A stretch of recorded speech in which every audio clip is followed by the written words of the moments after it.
When a family member as Selene makes her way to 4 Privet Drive, she ponders deeply the system's words. Her mind races with the possibilities offered by the crystal, the catalyst, and an external power source. Selene. So, system, if I managed to gather those 3 things, could I theoretically increase my magical abilities beyond the normal limits of an ordinary wizard or witch? System. Correct, but there are risks. The universal energy crystal could be unstable if not handled precisely, and a magical explosion could destroy you along with everything around you, leaving a large crater. Depending on the explosion, perhaps nothing will remain of the planet. A catalyst is a type of well-designed or selected artifact that would amplify your magic and make it more manageable, but you will need a lot of practice to adapt to it and avoid becoming completely dependent on it. As for the external power source, it could be anything, from a magical artifact to the controlled absorption of magic from a being or place. However, using external magic can lead to dependence, or even corruption if the source is dark. This happens to sorcerers, although they don't exist here as they do in other realities. As far as we know, a non-magical person could use magic through potions or items imbued with their own magic, even if they don't know how it works. Selene, thoughtfully. So, for the crystal, I should look for a small, stable one, like a fragment rather than a whole one. Something manageable. As for the catalyst, perhaps I could modify a wand or use another object, maybe an enchanted ring or medallion. And regarding the external source, I would have to find something safe and constant. System, analyzing.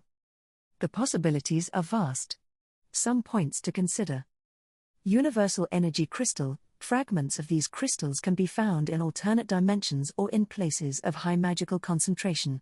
You could also try creating one with the residual energy of this universe, which would be appropriate since using one, even a stable one from another reality, could cause instability in it and in the universe where it appears when their universal laws do not align.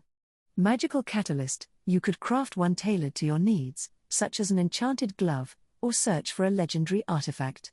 External power source, you could establish a connection with a natural magical node, such as an enchanted forest, or an object of great power, such as the Philosopher's Stone you plan to acquire. Selene smiles. This sounds like I could become someone really powerful. But first things first, stealing the Hogwarts letter. Then I can search for these pieces and start building my arsenal. System. It's a good strategy. However, remember that ambition can be dangerous. Every step must be measured and calculated, Selene, with a determined look. I know, system. But with knowledge and preparation, I'll be able to handle anything. With that thought in mind, Selene adjusts her plan as she heads towards Privet Drive, with a mixture of excitement and caution about what lies ahead. Harry Potter's younger half-sister comes up with an idea and asks the system the following: "Tell me, system, could I use the pocket to give me energy instead of feeding off mine? And if I put a universal energy crystal in that place, could I alter the laws of physics to make it more stable or contain the explosion?" Selene, intrigued by the possibilities, listens to the system with a mixture of curiosity and ambition. System. It's plausible, but each of the points you propose has significant implications and risks. Let's analyze your ideas one by one. Use the pocket to supply you with energy instead of consuming it. This requires reversing the energy flow between you and the pocket. A control interface would need to be designed to regulate this exchange. Without a proper mechanism, you could absorb too much energy and burn from the inside out due to overload. Implementing safety barriers would be essential to prevent side effects, such as internal burns or loss of magical control. Place a universal energy crystal in the pocket to stabilize it or contain explosions. A universal energy crystal can act as a very powerful energy source. However, if it is not properly insulated or balanced, it could amplify any imbalances within the pocket. In the event of an explosion, the effects could be contained within the pocket if you manage to encapsulate it with advanced containment spells, but the resources required would be monumental. The magnitude of the explosion will depend on the size and purity of the crystal. For example, a small crystal could destroy the pocket and leave you unharmed, but a large one would be devastating, potentially affecting external reality. Given the immense amount of energy involved, the laws of known physics would no longer apply. Okay, system, And if I obtained the wands used by Voldemort and Harry Potter, would it be possible to create one based on them? Create a wand using Harry Potter's and Voldemort's wands. Fusing wand cores with antagonistic properties is extremely dangerous. But the cores of both wands are made of phoenix feather and are connected, or you could use a feather from another phoenix that you could buy locally or from another reality. However, you could design a hybrid wand using only fragments of each core and combine them with a third, stabilizing core. For example, the horn of a unicorn, or the core of a less volatile magical creature, such as a thestral. Furthermore, the woods of the wands, holly and yew, have opposing magical properties that could be balanced if you find a third material to act as a moderator. Selene, with a spark of enthusiasm in her eyes. So, would it be possible? All this could turn my magic into something truly exceptional if done right. But it seems the risks are high. System. Yes, Selene, it's possible. However, these kinds of ambitions are not without their dangers. A failure at any step could have irreversible consequences. I recommend proceeding with caution and planning each move meticulously. Selene smiles and murmurs. Nothing worthwhile is easy. First I'll get the wands, then I'll work on the energy and the pocket. This will be interesting. With that determination, Selene moves forward toward her next goal, knowing that each decision brings her closer to her objective, but also puts her on an increasingly dangerous path. Perhaps I should use a wood with more flexible or neutral properties for my wand, but what if I look for a similar one in the multidimensional market? I suppose that in so many realities there should be at least one similar, Selene thought, and she looked at a shop that offered photocopying and thought it would be good to photocopy Merlin's book, and that way she could get something else for it. To tell the truth, several things. Selene, thoughtful, looked at the freshly made copies of Merlin's diary and listened attentively to the system's response. System. Merlin's original journal could contain layers of hidden magic you haven't even begun to explore. There are likely spells or knowledge that can only be revealed through specific rituals or under certain conditions. Therefore, selling the original would be unwise. As for the copies, although they lack the original enchantments, they still contain the visible content of the journal. You could trade them on the multidimensional market, but don't expect great deals. They're more useful for beginners or academics interested in the basic techniques described in the book. Selene, crossing her arms. Then the original stays with me. But the copies? They could at least give me something to fund my experiments or acquire minor resources. Do you think it would be more useful to offer them in the traditional magic market or in the multidimensional one? System. The multidimensional market has a broader reach and more varied possibilities. You could find realities where even copies are highly valued simply by mentioning Merlin. However, the traditional market can offer you more reliable and less risky deals, but the danger is that you would attract attention, and in magical England, that's already a problem. You could start with the closest and least risky dimensions to test demand. If you don't get satisfactory results, then you could explore more exotic alternatives. Selene smiles, a calculating glint in her eyes. Perfect. Then I'll do both, depending on what I find first. In the meantime, I need wood for my new wand. System. Can you track materials on the multidimensional market? I'm looking for something neutral or even adaptable, so I don't run into problems if I try to use cores like Harry and Voldemort's. Or get hold of a phoenix feather. System. I've located some options. Luminous cypress wood, extremely flexible and neutral. Known for balancing conflicting magic. Ether tree wood, originating from an ethereal plane, it has properties that amplify magical flow without interfering with the user's intent. Phantom tree wood, semi-transparent, excellent for stealth spells, but less effective with offensive and defensive magic. You can decide which one suits you best, depending on your goals and magic style.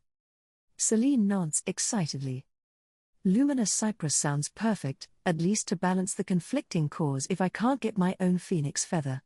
After selling a few copies of the journal, I'll go after that wood. The next step in my plan is taking shape. With a smile, the young witch prepares to embark on her next adventure, knowing that each decision brings her closer to mastering her magic and unraveling the secrets of the multiverse. That was too good to be true. Maybe she'd just avoid killing herself with some outdated trick they gave her, besides making a mountain out of dust. Selene, now with renewed energy and perfectly clean, was ready to continue her journey. System. The fastest means of transport would be a direct train, but depending on your destination, the magic buses would also be an option, though not in your current situation.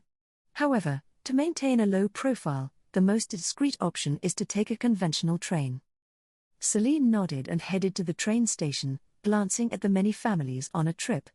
Upon arriving, she bought a ticket like everyone else and mingled with the other families boarding.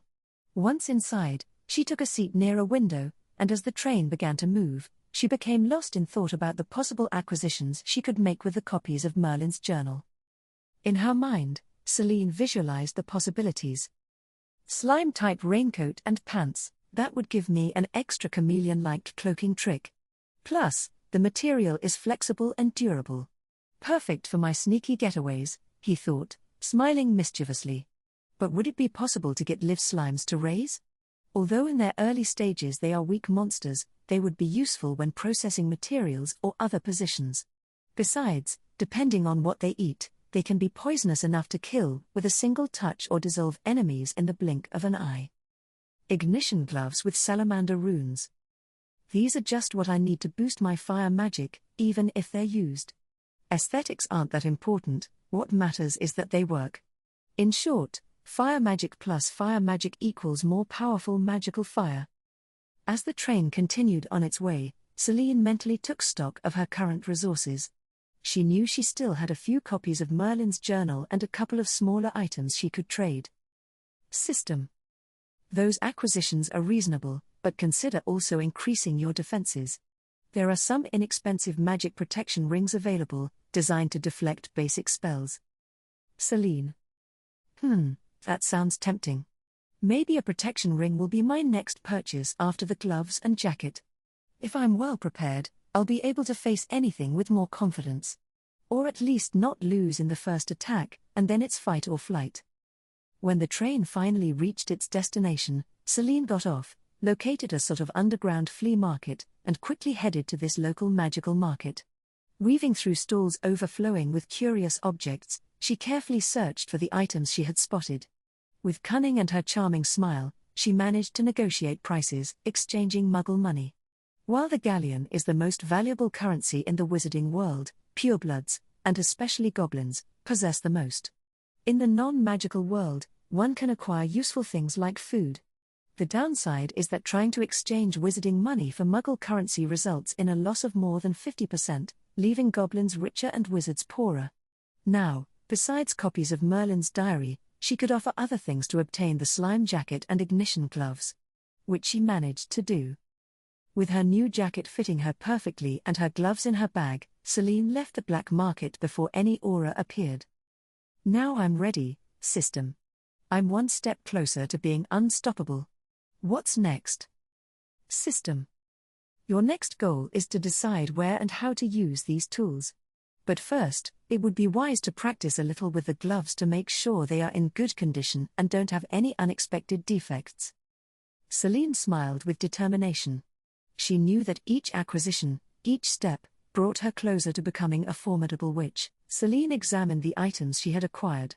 Some were clearly low-value items, small trinkets the vendors had tried to pass off as first magical items. However, Selene wasn't naive. With the system's help, she began to analyze which of those items could be exchanged for something more useful. System. The damage to one of the gloves is significant. If you attempt to channel fire magic through it, there is an 87% chance of a dangerous malfunction. My recommendation is to seek out a magic repair shop or simply replace it with something else. Selene sighed and lifted the damaged gauntlet. Well, at least with my other hand I can launch enhanced fire attacks. It's better than nothing. Maybe I can turn this into a secondary weapon or find someone to repair it for a reasonable price. Although, could I learn to fix it myself? Perhaps it could be useful as a trap, say an enemy tries to use it and ends up engulfed in flames. System. You could learn specific repair spells for magical objects. However, the level of detail required to reconstruct runes correctly is considerable. I suggest you practice with something less delicate first. Selene pondered for a moment. That sounds reasonable. Perhaps I could trade some of the trinkets for repair tools or even basic runology books. In the meantime, I have other things in mind. System: any advice on how to get the most out of the glove that actually works? System: with a functional hand, you could experiment with creative combinations with your other spells. For example, channel fire through the gauntlet while using your wind abilities to direct the attack with greater precision. This could result in a faster and more lethal fire attack. Furthermore, you could employ it as a distraction while preparing another, more complex spell. Selene smiled, imagining the possibilities. Good idea. I'll run a couple more tests later. But first, I'll look into magical repair and runes. Who knows, maybe I'll end up with a useful new set of skills. With the functional glove in one hand and the remaining trinkets in her bag, Selene continued on her way. She knew that every small step, every strategic decision, brought her closer to her goal. Now, more than ever, she was determined to turn her limitations into opportunities. Selene walked along the dusty path, pondering the possibilities. She vaguely recalled a spell that Hogwarts students often used. Selene. Ah, right. Reparo. That spell is used to fix broken things, isn't it? System: is it too advanced for me? System: not necessarily. Reparo is a basic spell in most magic learning programs. However, its application to magical objects can be limited. Intricate magic, such as the runes on the gauntlet, requires more precision than Reparo can offer. You could try it, but the chances of complete success are low unless you have a good understanding of the magical structure. Selene frowned, thinking of an alternative solution. Suddenly, a strange idea crossed her mind. Selene. So, what if I get the glove symbol tattooed on my hand? That way I wouldn't need to wear the glove at all, right? The system paused briefly, processing the idea before responding. System. In theory, it's possible. If the runes on the glove were transferred to your skin like a tattoo, you could channel magic directly through your hand. However, there are several drawbacks. Accuracy: the tattoo must be done by an expert in magical runes. Any error in the design could result in malfunction or even physical harm.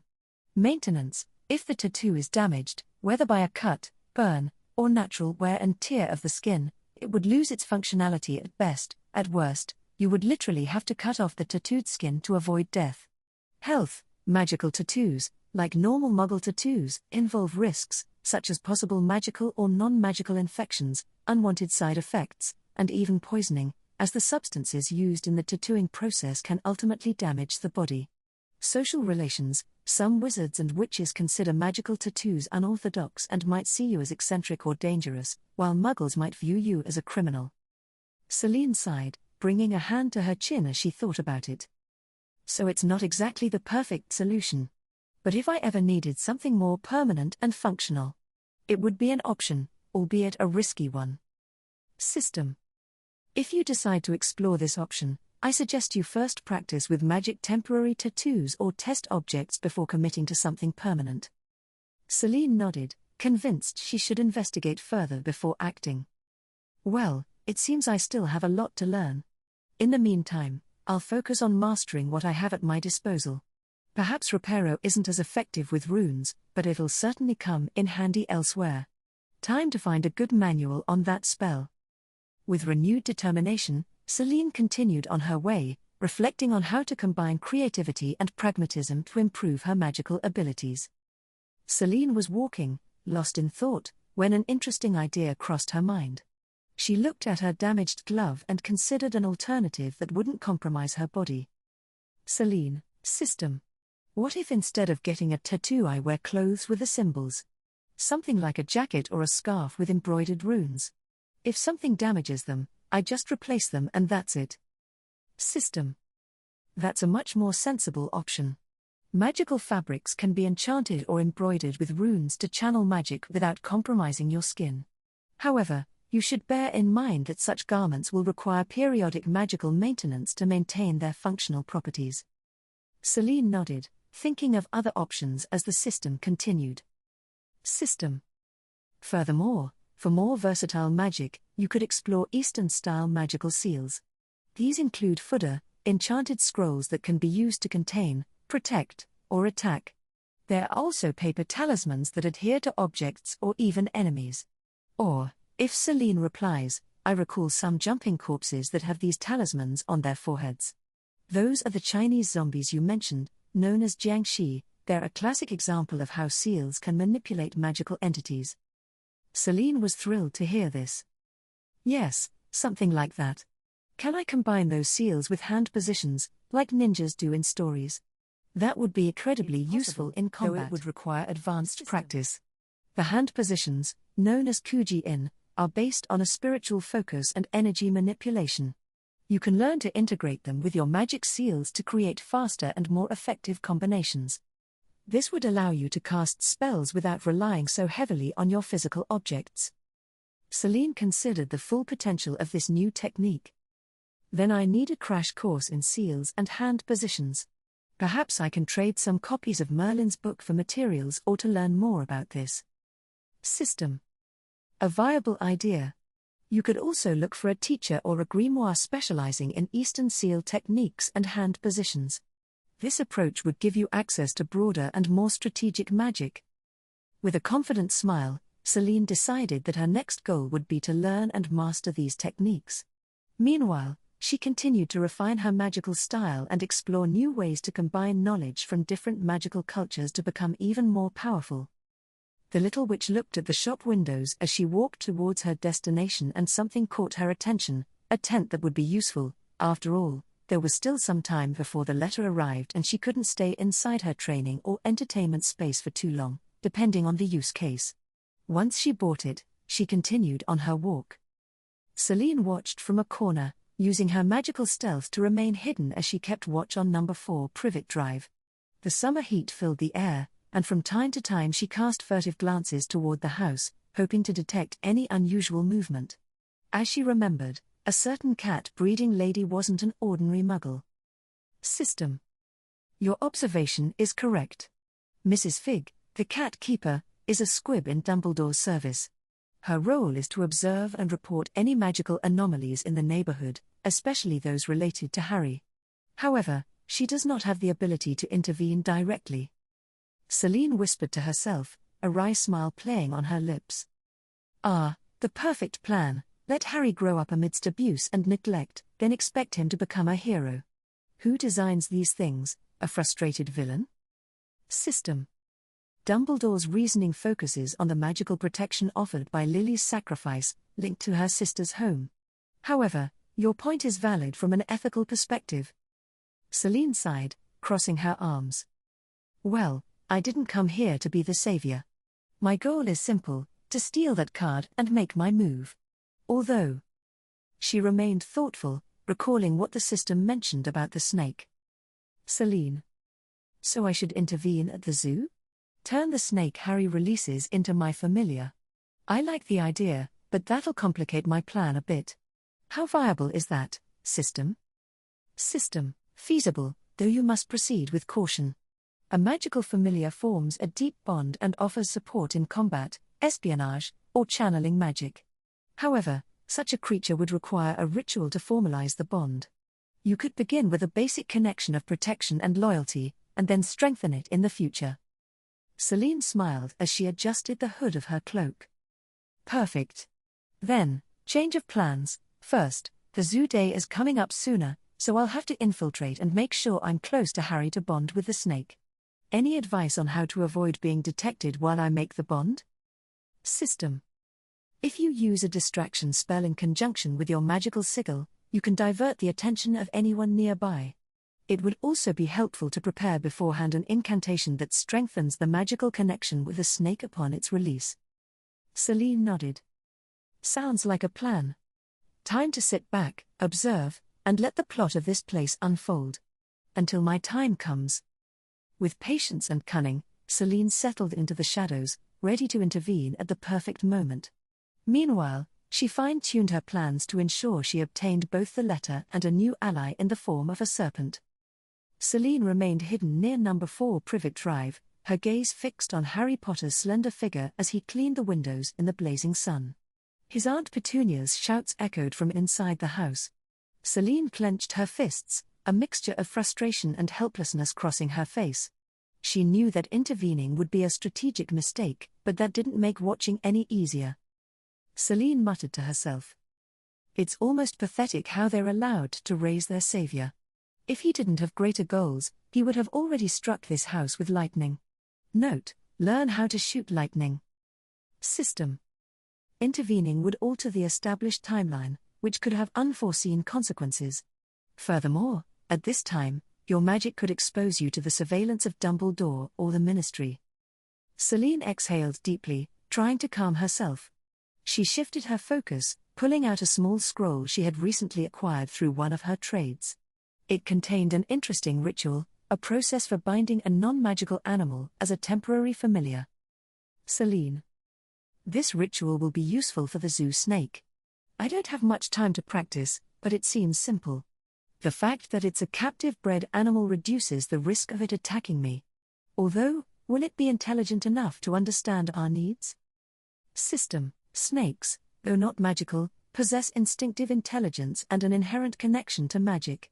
The snake Harry will release is a python, of a calm nature. If you approach cautiously and show respect, it is likely to accept the bond. Furthermore, speaking Parseltongue, like Harry, will strengthen your position. Selene smiled, imagining the potential of the situation. Speaking Parseltongue. That could complicate things. After all, I don't have the gift, but I did manage to learn how to say be my familiar thanks to you, and considering Harry will be there. What if he suspects something? Although I doubt he'll be able to connect with this whole mess at this point in the story. As she pondered, Selene spread the parchment across her knees and began tracing the necessary symbols with her finger, using a faint magical glow to practice without performing the full ritual. From time to time, she glanced furtively toward the house, making sure no one noticed her. Hours later, as the sun began to set, Selene rose from her hiding place. The ritual was memorized, and her plan to bond with the snake as a familiar was ready. Now all that remained was to wait for the right moment at the zoo. Selene murmured, more to herself than to the system. It would be interesting to see how Harry reacts when I run into him at the zoo. Maybe I'll give him a hint about who I am. Or maybe not. I don't know if I'm ready for that yet. With a mischievous smile, Selene put away the parchment and continued her vigil, her mind full of possibilities and strategies. The system tells Selene that she cannot yet reveal herself to Harry. She is an element outside the plot, but once she has the letter and does what she is told, she will be able to act more freely because she will be part of it. Selene nodded slowly, processing the information from the system while remaining attentive to the movements at number 4 Privet Drive. Selene. Okay, system, you're right. It's not time to reveal myself to Harry yet. It would be like throwing a stone into a calm lake. It would cause too many ripples. Could I, with my current resources, create a spell to cast lightning or manipulate the electricity around me? The young mage asked. It's possible, but not suitable for you. The young witch sighed, saving her concentration for the next steps. But the idea of manipulating electricity kept lingering in her mind. Selene. So, there's a spell to cast lightning? Something like what I saw in those stories of ancient wizards who could summon storms. System. It's possible with your current resources, but costly in terms of magic. Also, manipulating electricity requires precision, or you could end up harming yourself or your allies. I could teach you a basic spell to channel electrical energy in controlled bursts, but you should practice a lot before using it in actual combat. The system suggests that a more suitable option would be to buy an Indian flute for enchanting snakes. It would be useful in your mission and perhaps in the future could slow down a certain basilisk a bit. Selene pursed her lips, pondering.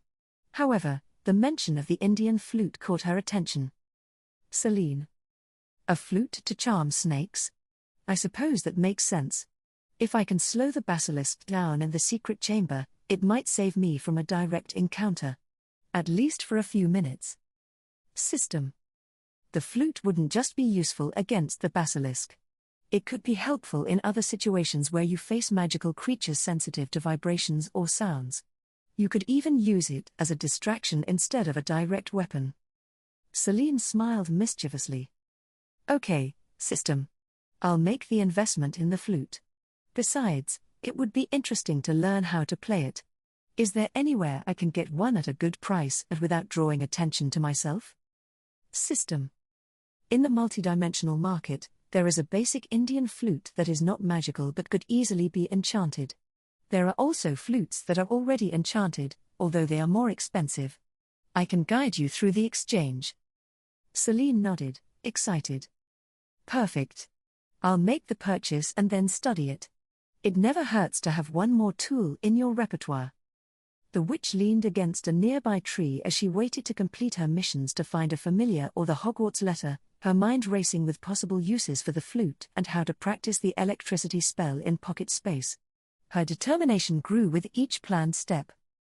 Selene settled herself in the shade of the tree as her gaze scanned the catalogue of the multidimensional market. She paused, intrigued, upon noticing a peculiar item, an ox bezoar. Selene. Wait. An ox bezoar? I thought bezoars were only taken from the stomachs of magical goats. What's so special about this one? System. Bezoars, in general, are concretions formed in the digestive systems of certain animals. In Western magic, the most common are those extracted from goats, known for neutralizing poisons. However, the ox bezoar is rarer and prized in traditional Chinese medicine and other Eastern magical cultures. It is said to cure illnesses beyond poisoning, including mystical fevers and minor curses. Furthermore, it can serve as a catalyst for certain rituals. Selene brought a hand to her chin, lost in thought. That explains why in that series I watched in my original world, there was a female doctor who was willing to do anything to get one. Though I didn't know they could be so valuable in the magical realm. Do you think it would be worth acquiring one? System. It depends on your goals. It's not an offensive item and won't give you any advantages in combat, but having an ox bezoar could save your life in case of magical poisoning or reinforce a valuable trade in the future. It's a versatile, albeit expensive, resource. Selene sighed as she looked at the price. It's definitely out of my budget for now. But maybe I can trade more copies of Merlin's book or something else I find useful later. She decided to mark the item as a favorite in the catalogue to review it later. In the meantime, she refocused on the other inexpensive items, looking for something else within her budget. Although the bezoar kept lingering in her mind, she knew her current strategy had to be to maximize the resources she already had. Selene, with a spark of inspiration, mentally noted, maybe someday I could search for a bezoar on my own, instead of buying one. I might find something similar by exploring exotic, magical places. Selene meditated as she browsed the items for sale. When she stopped in front of the description of the wooden pipe carved with a demon's head, her eyes sparkled with curiosity. Selene. A pipe that can expel and manipulate smoke without burning anything? It reminds me of certain characters who used smoke to hide or attack. If I can master this trick, I could use it to confuse enemies or even escape in a critical moment. System. It's a good buy for the price. However, you'll need practice to master smoke manipulation. Although basic, this type of magic has creative applications, especially in combination with your stealth skills. Selene selected the pipe, adding it to her virtual cart. Just then, the system pointed to another item in the catalogue. System. There's also an origami magic scroll. It's described as a party trick, but with a little imagination you could put it to interesting uses. Selene raised an eyebrow, curious, and checked the description on the parchment. Apparently, it allowed the creation of animated paper figures that could move according to the user's instructions. Selene. A party trick? Maybe. But if I combine it with smoke, I could create more elaborate distractions. Paper figures dancing in the smoke or attacking, even symbolically, could confuse someone enough to give me the upper hand. System. That approach has potential. Furthermore, animated origami could be useful for espionage missions or for delivering messages. If you perfect them, the figures could even carry poisons, small explosive charges, or simple distractions. Selene also added the scroll to her shopping list and proceeded with the payment. When the system confirmed the transaction, it delivered both items to her pocket so she could experience them immediately. Selene, excited, took out the pipe first. She blew gently into it, and a cloud of grey smoke began to expand. She tried to shape it with her hands, and although at first she was clumsy, little by little she managed to give it simple forms. Selene. This will be fun. Now, let's try origami. She unrolled the parchment and followed the instructions to fold a paper crane. When she finished, she channeled a little magic into the figure, and the little crane began to flap its wings and fly clumsily. Selene let out a surprised laugh. Selene. This will be more useful than I thought. Imagine a flock of paper cranes flying through the smoke. It would be quite a sight. Or a perfect distraction.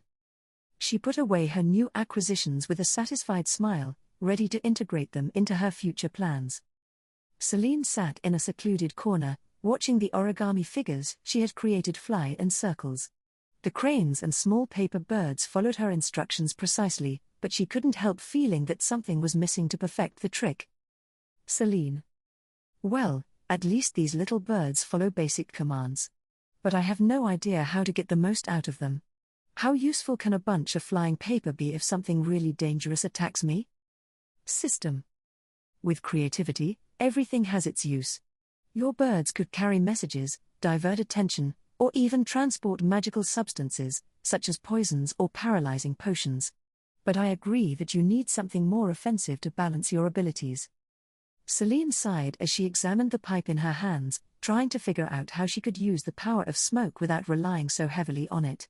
After several attempts, she still couldn't replicate the charm of smoke with her own magic. Frustrated, she began blowing into the pipe again, filling the pocket space with a thick mist. Then she had an idea. Selene. What if I combine this with paper birds? They could camouflage themselves in the smoke, moving almost invisibly to the target. He set to work. He released a cloud of smoke and sent the birds flying through it, ordering them to zigzag and hide. At first, it was a disaster. They collided with each other or got lost in the mist. But with patience and practice, he managed to get them to fly in sync, disappearing into the smoke and reappearing suddenly. System. This has potential. You could refine it to create advanced distractions. Imagine if the figures had some kind of explosive or stun enchantment. You could attack without exposing yourself, Selene chuckled. Although it was still far from being a viable strategy, she could already imagine how this trick would give her the upper hand in a confrontation.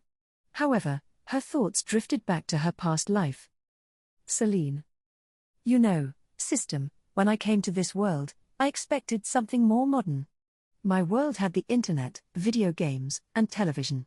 Here, on the other hand, almost everything seems straight out of a medieval fairy tale. The only thing that saves it is magic, but even that has its limits.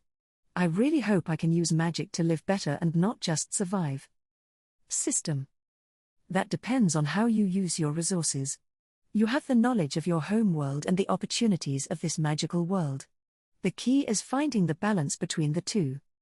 Selene nodded. If she had learned anything from her days without electricity and television, it was to be creative with what little she had. And now, with magic at her disposal, she was determined to make the most of it. The young witch Snape managed to buy a basic illusion spell, which she likened to the trick of taking a photograph and holding it up to a camera. Selene was fine-tuning the details of her illusion at the tunnel entrance. The projected image of a solid wall was convincing, but upon closer inspection, a slight flicker could be seen. Even so, it seemed sufficient to keep the curious at bay. Selene. Well, the system isn't too bad. Although it seems a bit rudimentary, I think it works. I didn't expect the illusions to be so limited. I thought it would be something more advanced, like in the movies, where no one can tell the difference. System. Your comparison is valid, but don't forget that this is a basic spell. More complex illusions require greater magical power and advanced skills. If you wish to perfect it, you will need to practice and perhaps acquire upgrades or superior versions of the spell. Selene, wrapped in her cloak, lay back in the tunnel as the night wind blew outside. She felt safe behind the illusory wall, though she knew it wasn't entirely infallible. Selene. I admit, this is more exciting than a hotel, but I also miss certain comforts. Although I understand that being in a public place increases my risks, especially if there are people looking for something strange. What do you think? Should I look for a more comfortable place and take the risk? System. Decisions should be based on your priorities. If safety is essential, staying in discreet locations like this tunnel is more prudent. However, you could consider looking for a place where the risk of being detected is lower, such as cheap accommodation in a less crowded magical town. Selene thought about that as she took out her small bag of supplies and some water. Although the magical life seemed like an escape from the monotony of her previous world, it also came with its own challenges. Selene, well, system, it seems survival has its own charms. But if I ever get more resources, I swear I'll build myself my own shelter, complete with advanced illusions, comfortable beds, and it's an achievable goal with time and planning. For now, focus on mastering the resources you already have. Every small step forward brings you closer to your bigger goals. Selene smiled, taking a sip of water before settling down for sleep. The next morning, she would have new opportunities to learn, practice, and perhaps trade her basic tricks for something far more powerful. The most advisable thing, if it were possible for you to do so, would be to create a demiplane, the system tells her, and Selene asks what that is. Selene raised an intrigued eyebrow as she listened to the system's explanation about demiplanes. Selene. So, basically, it would be like creating my own world. A personal space that I completely control. Could I have an infinite library, a magic laboratory, even a place to train without a care in the world? Something like a portable fortress. System. Exactly. The demiplane is an extension of your power and creativity. It could be a fortress, a refuge, or even a prison for enemies. However, its size and complexity will depend directly on your current magical capacity. For now, what you could create would be very limited. Selene, excited by the idea, began to visualize it in her mind. Selene.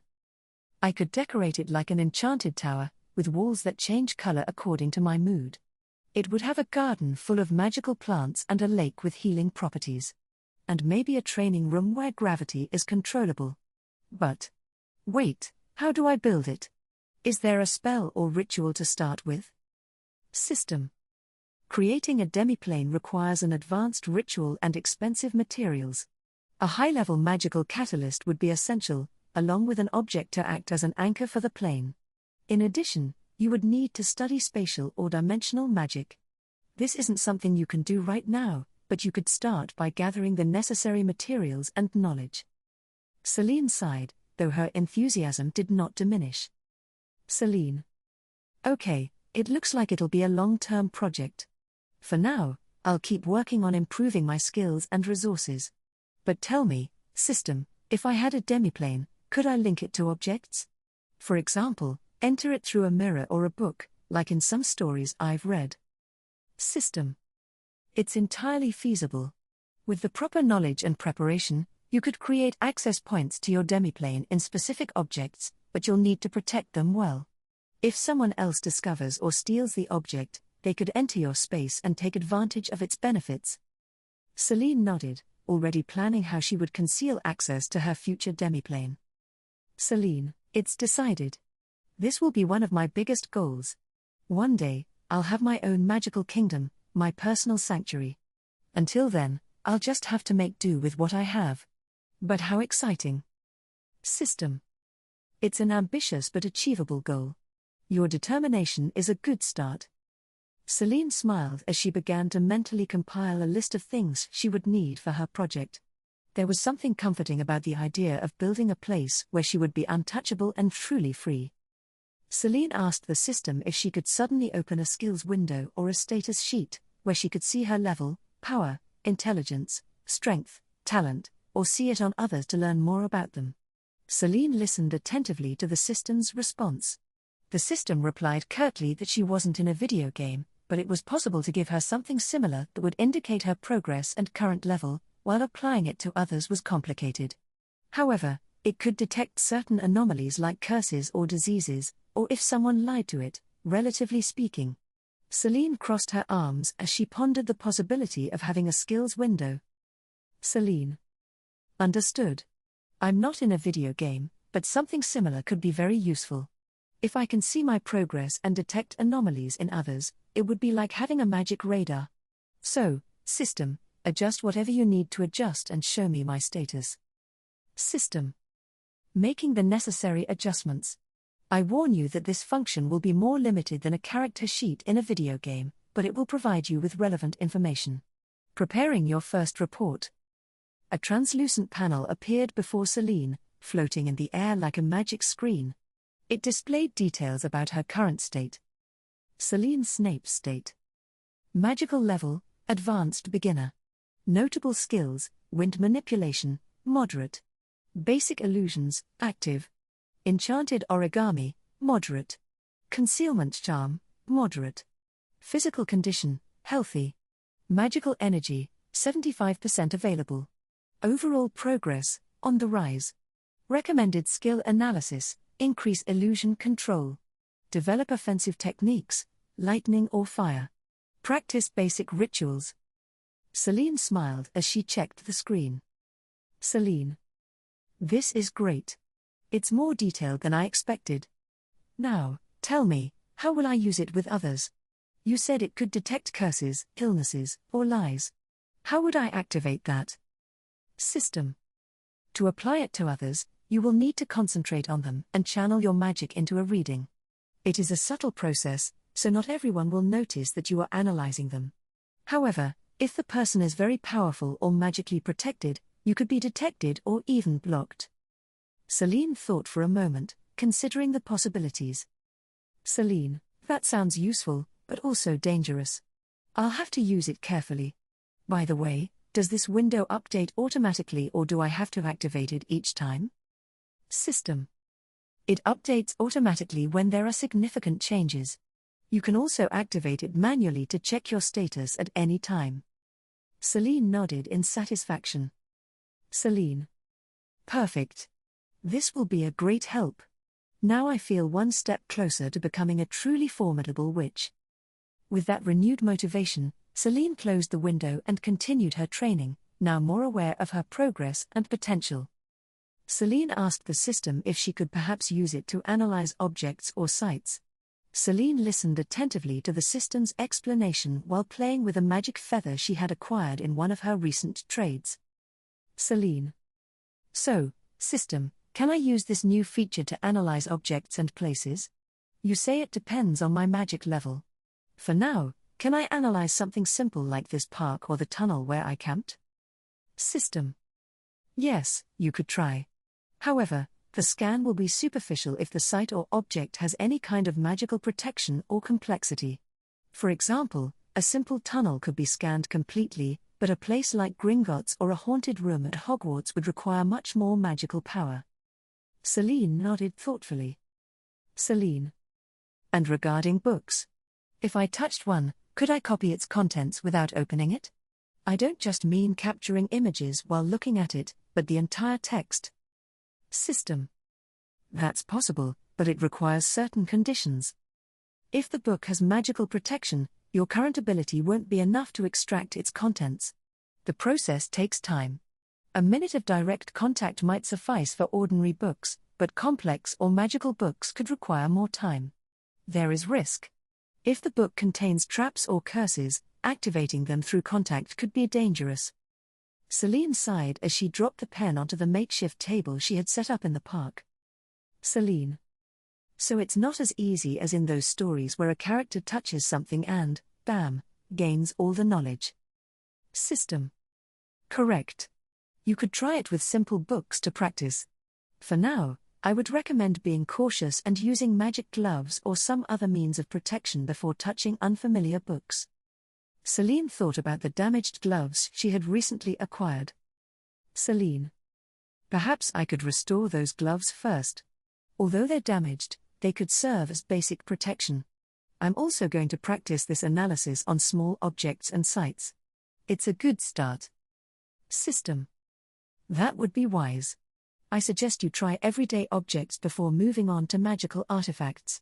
Also, remember that a successful analysis depends on your concentration and available magical energy. Selene smiled. Selene, well, it looks like I have a lot of work ahead of me. I'll start right now.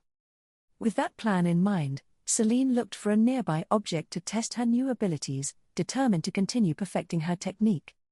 Selene sat on the cold floor of the tunnel, surrounded by her makeshift magical illusion, and closed her eyes as she prepared to use her analytical ability. Selene. Okay, system, let's try it. Analyzing a tunnel shouldn't be that complicated. It's like activating a radar, right? System. Exactly. Just focus and let your energy flow. The information you receive will depend on how deep your analysis is. Selene took a deep breath and let her magic unfold, exploring the tunnel around her. It was as if her senses expanded. She could see without using her eyes, noticing cracks in the walls, small abandoned objects, and even traces of dampness that the place had accumulated over time. Selene. Interesting. Although the tunnel isn't the cleanest place, I've seen worse. This isn't so bad. Satisfied with her initial practice, she decided to move on to something more ambitious, astral projection. Selene. Perhaps I can visit Harry without anyone noticing. It would be good to check on him and see if my future intervention will really be necessary. System, any recommendations before I try? System. Avoid interacting directly with people in your astral state. While you can observe without problems, attempting to touch something or someone could alert entities sensitive to magic. Selene nodded, settling comfortably onto the tunnel floor. She closed her eyes and began to concentrate, allowing her consciousness to detach from her body. Soon, she found herself floating in an ethereal state, free from physical limitations. Selene appeared in the small room where Harry slept at number 4 Privet Drive. It was tiny and cramped, with only a bed and a small desk. The walls were faded, and Harry's few personal belongings were insignificant. Compared to the modest orphanage room where Selene had spent part of her life, this space was pitiful. Selene. It's even worse than I thought. At least I had some privacy. This is more like a closet with a bed. Harry was fast asleep, exhausted from his chores and the daily mistreatment. Selene watched him for a moment, feeling a mixture of compassion and determination. Selene. I can't change her life now, but I can make sure she has a better future. My intervention will be discreet but effective. I just need the right moment. Returning to her body, Selene sat down again in the tunnel, lost in thought. Selene. At least I know it's surviving. Now I just have to wait for the right day to get my familiar. In the meantime, I'll keep practicing and strengthening my skills. System, that's a sensible approach. Every step you take now will be crucial to your future success. Selene smiled, determined to keep moving forward, step by step, towards her goals. In her astral projection state, Selene floated silently around the spy's house, observing every detail with a mixture of curiosity and caution. Selene. Well, system, this looks more like an ordinary house than a spy's headquarters. There are no visible protective runes or magical traps. At least not on the surface. Could you scan the place for anything hidden? System. I can try, but remember that in your astral state my analytical capacity is limited. Some magical protections may be invisible or imperceptible until you physically interact with them. Selene floated toward the windows, noticing several cats strategically placed around the house. They seemed to be there by chance, but her instinct told her otherwise. Selene. There are too many of these cats to be a coincidence. Perhaps there are no obvious magical traps, but what if these animals are enchanted or trained to watch? They could be part of a subtle surveillance network. System. It's a plausible possibility. Experienced mages often use common creatures as extensions of their eyes and ears.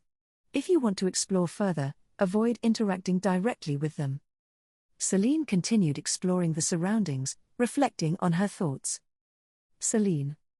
Perhaps this instinct for suspicion comes from my father, Severus. After all, he lived a life surrounded by lies, secrets, and danger. But on the other hand, my love for detective stories and adventures also taught me to think this way. Perhaps it's a mixture of both. He paused for a moment, looking at the house from a distance. Selene. If I were a spy, I'd make this house look ordinary, but it would actually have hidden passages, traps, and emergency exits. It's too simple. But maybe that's what makes it such an effective hiding place. System. Your reasoning is sound.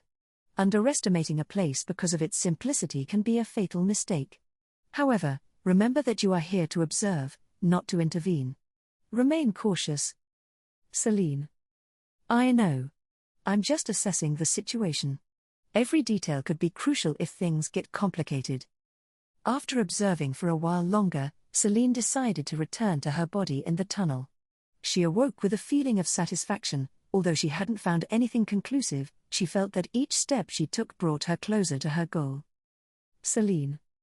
Well, at least now I know not to underestimate even the most ordinary things. It's time to keep strengthening my skills. You never know when something seemingly useless might save your life. The day had finally arrived when he would try to turn the snake Harry had freed from captivity back into a familiar.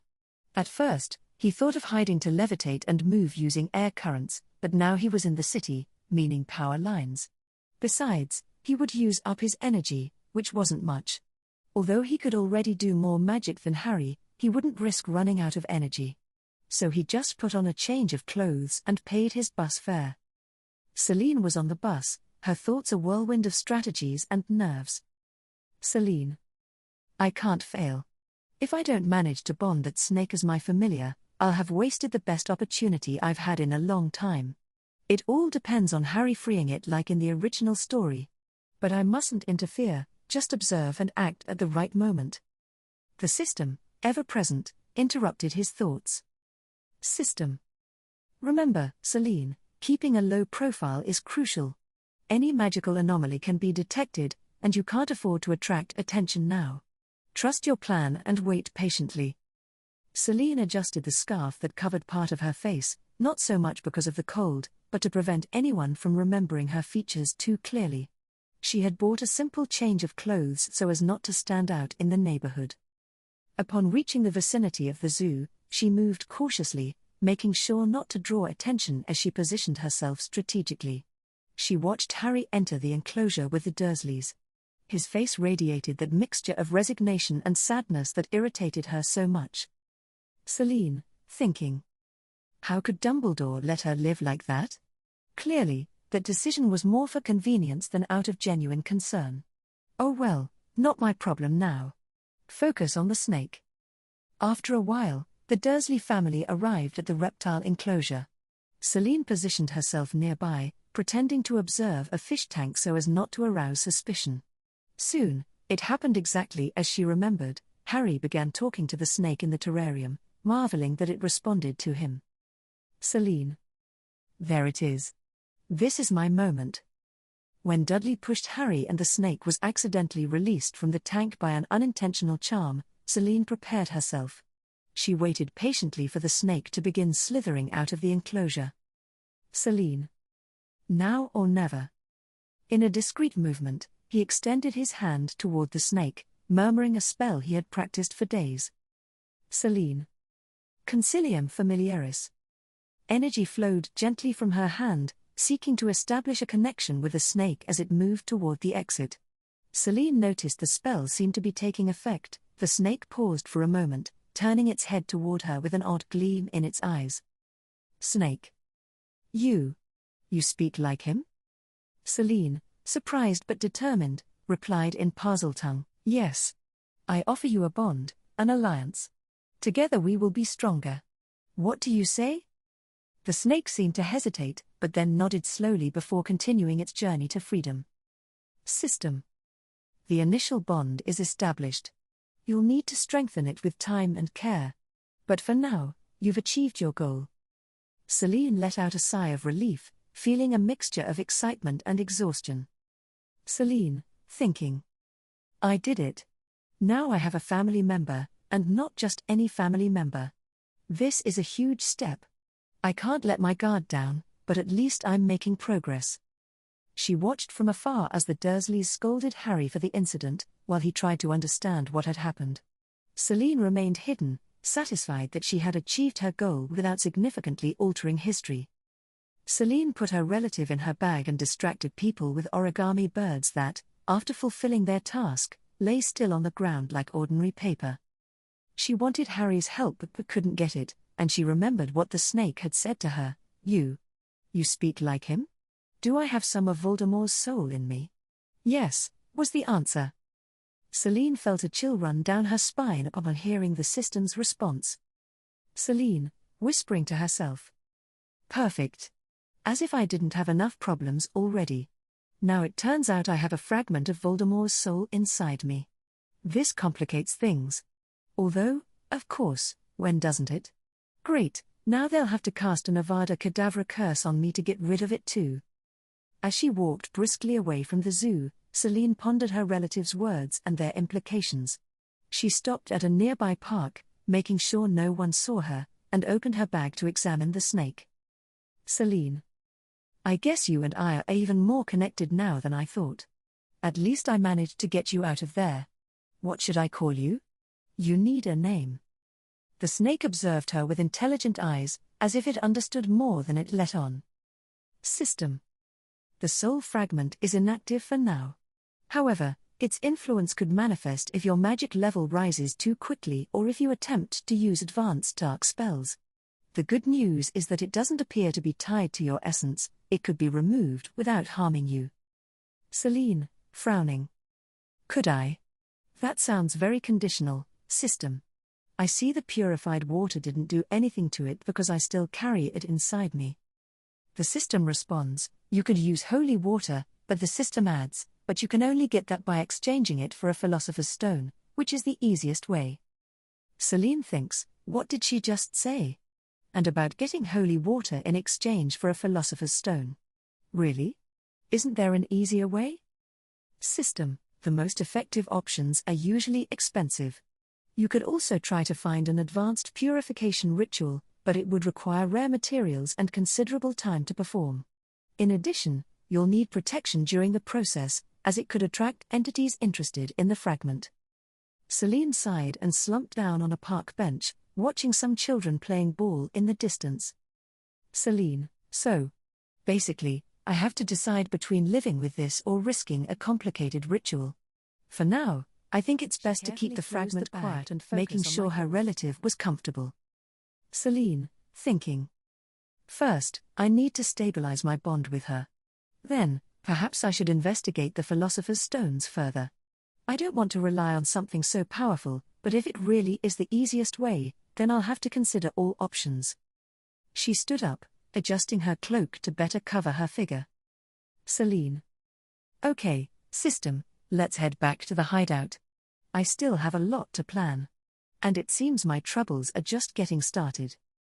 As Selene headed to the hideout out of curiosity, she asked the system for information about the sacred water, what it was, and how to make it.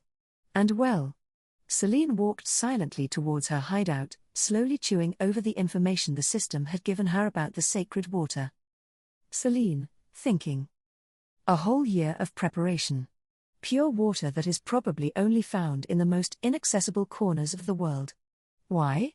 To reach that level of purity, perhaps for millennia it passes through layers of stone that capture the impurities and is deposited in underground caverns where the sun has never shone since the world began, not to mention the precision required.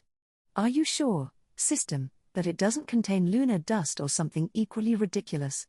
Like tears of a goddess. System, in a neutral tone. No. Sacred water does not contain divine elements like goddess tears or moon dust. Its creation is based on advanced alchemical processes that refine pure water to transform it into a magical catalyst with purifying properties. However, the precision required is extreme, and any mistake can ruin the entire process. Selene, stopping and looking up at the sky. So I have to become a master alchemist just to make some holy water? Because it sounds like it would be easier to bargain with a dragon to get its eggs to make an omelette and eat it for breakfast. System. You could look for someone who already has access to the sacred water, but you should be prepared to pay a high price. This type of resource is not common, and those who possess it are usually unwilling to share it without significant compensation. Selene, laughing sarcastically. Sure, because obviously I'm rich and have super valuable things to offer. Oh, wait, no. Maybe I should start thinking about something more practical. What if I use other purification methods, even if they're less effective? System.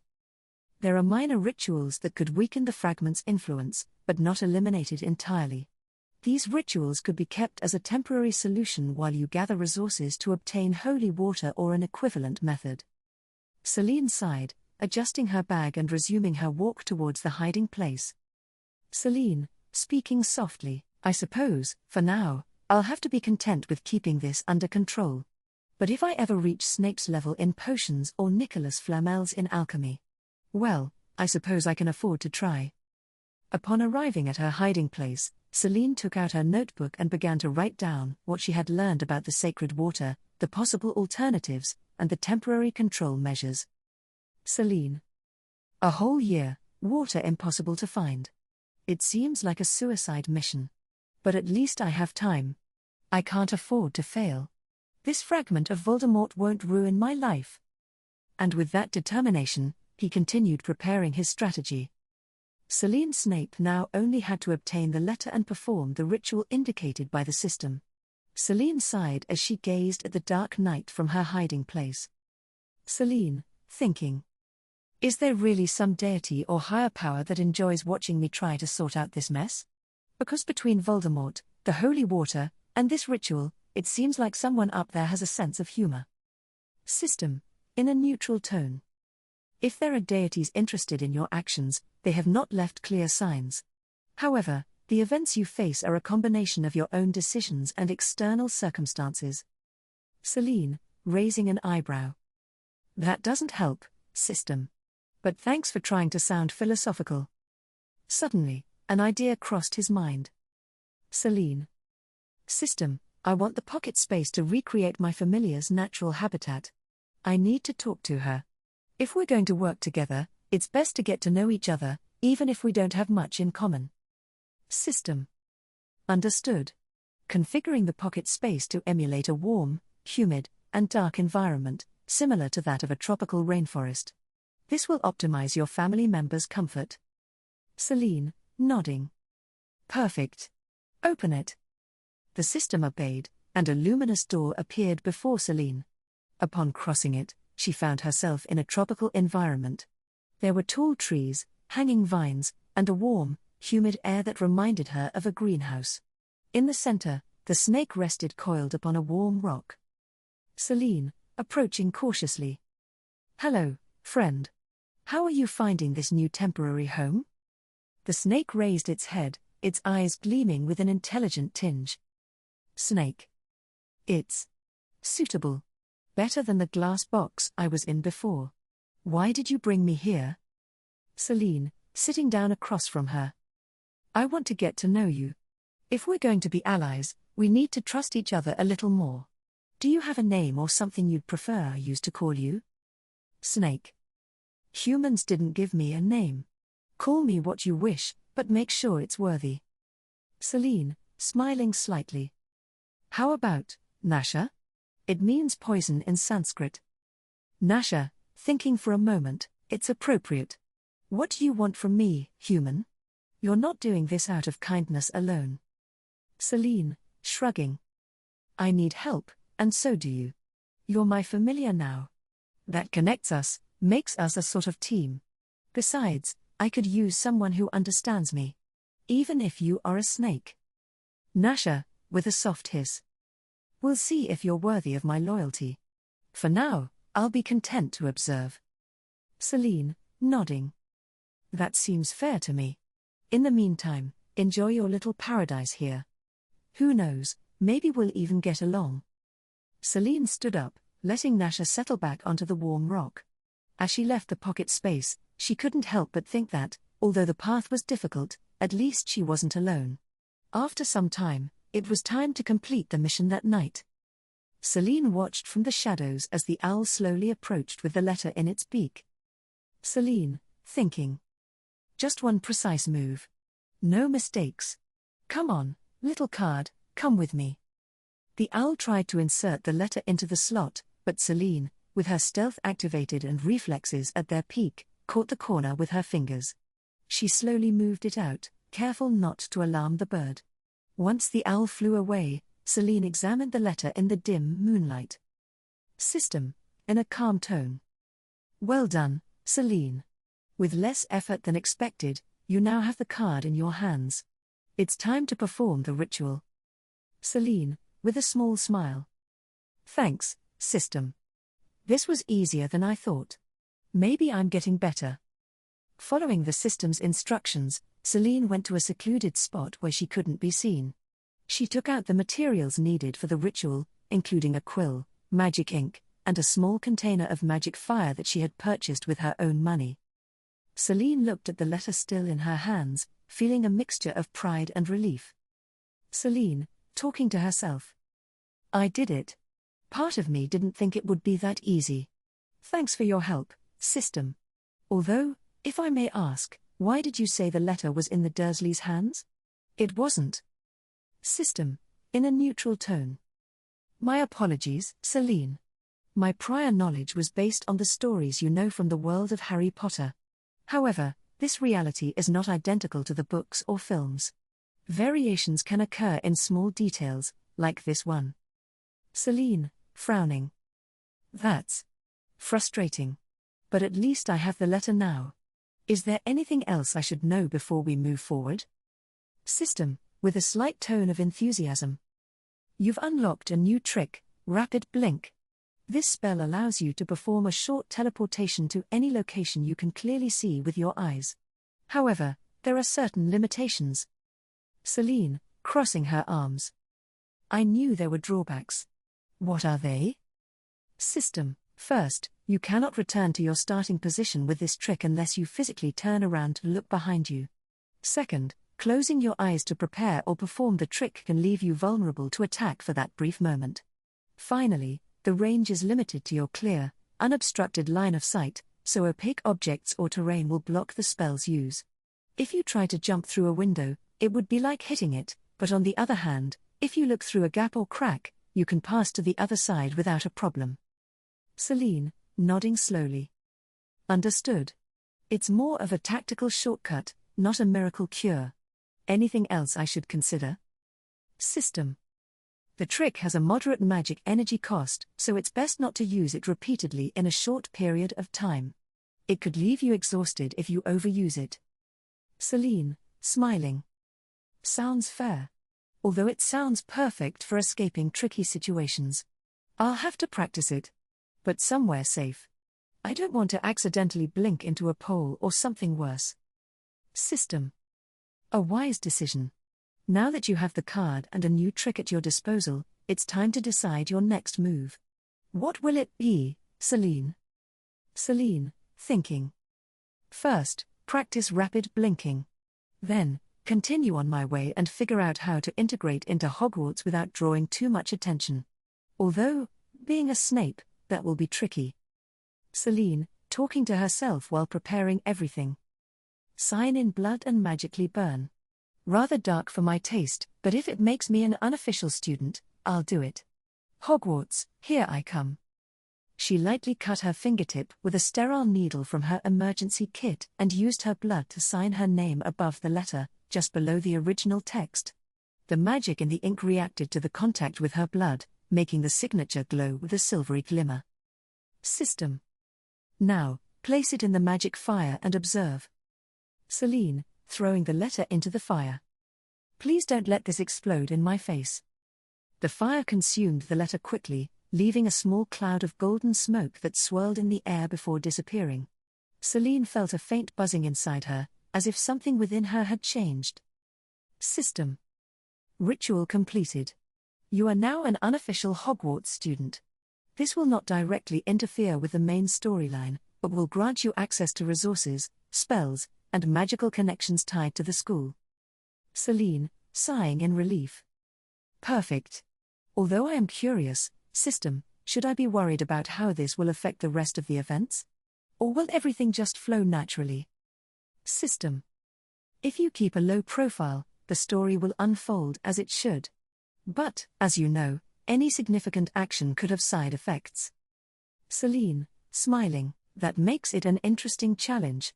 Now, if you'll excuse me, I'm going to rest. And perhaps ask Nasha why she chose that name. I'm sure there's more to it than I imagined. With the ritual completed, Selene prepared to face what was to come, knowing she was one step closer to her goal.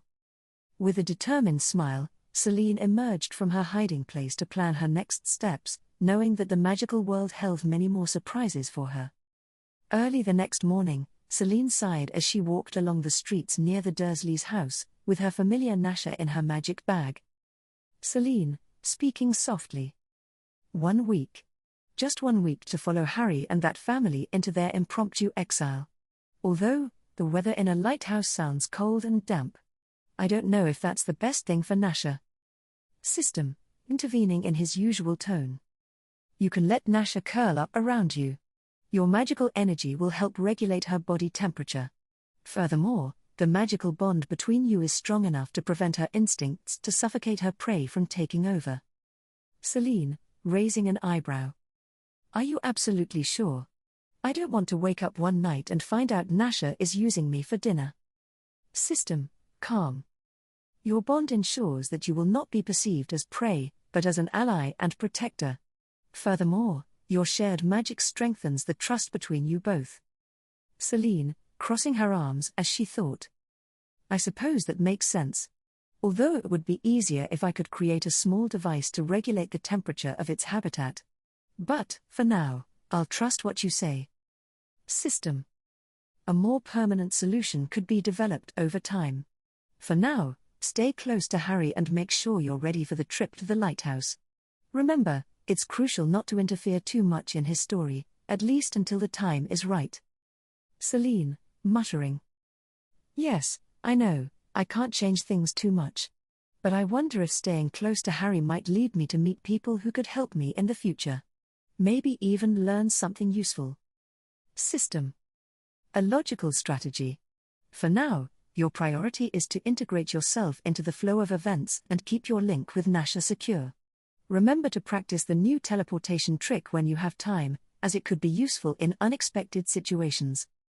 Young Snape practiced as much as she could of that short-range teleportation, and it almost made her fall to the ground. It was as if sleep was claiming her after staying up so late. She could only execute it a few times, resting for almost 3 hours between each use. Selene nodded and decided to find a safe place to wait, reflecting on the days ahead and how she would fit into the world of Hogwarts without altering the course of Harry's destiny. Selene watched from a safe distance as the owl approached the Dursleys' house with a new letter. Selene, speaking softly to herself. So, another letter for Harry. At least that means I haven't caused total chaos. But what if the letter I burned had an alert charm on it? It could have warned Dumbledore or someone else that something strange was going on. System, intervening. It's possible. However, no analysis of the card was performed, as you did not request it. It could have contained a tracking spell, tamper detection, or even a simple reinforcement spell to prevent damage. Selene, sighing and crossing her arms. Great. Perfect.